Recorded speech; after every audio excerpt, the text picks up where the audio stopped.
今次7月1號，星期二暨沙田黃昏賽，大家可能話又係推介冠軍騎師潘頓，但往往其他配腳配合到，心水恰當，熱門馬膽都可以有一定分頭。好似上期賽日兩場馬膽都中換，成績1Q1QP。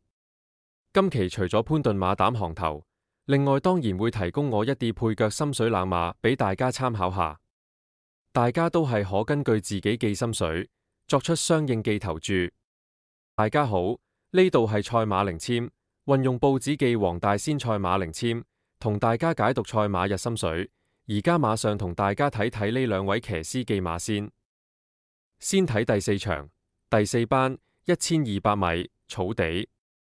先同大家睇靈籤，報紙對應第四場記靈籤係第48籤，秀覺聽琴自喜詩。馬膽當然係講咗潘頓、廖康銘記2號到月橋。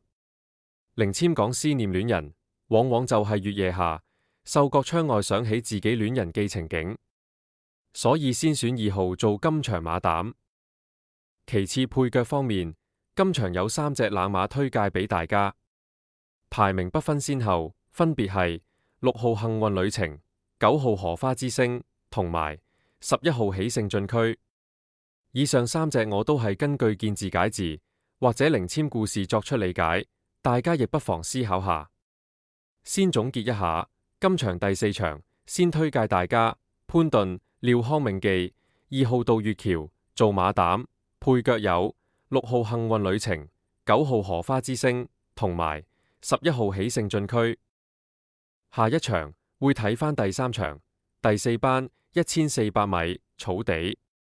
先同大家睇靈籤，報紙對應第3場記靈籤係第69籤，中意全心觀10載。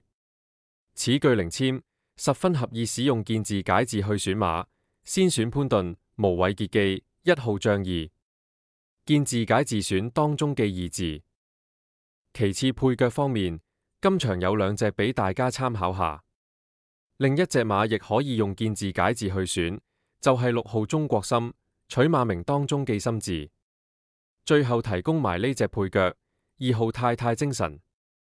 所以最後總結一下，今場第3場先推介大家潘頓、無畏傑記1號將2，配腳為2號太太精神同埋6號中國心。最後祝各位朋友好運。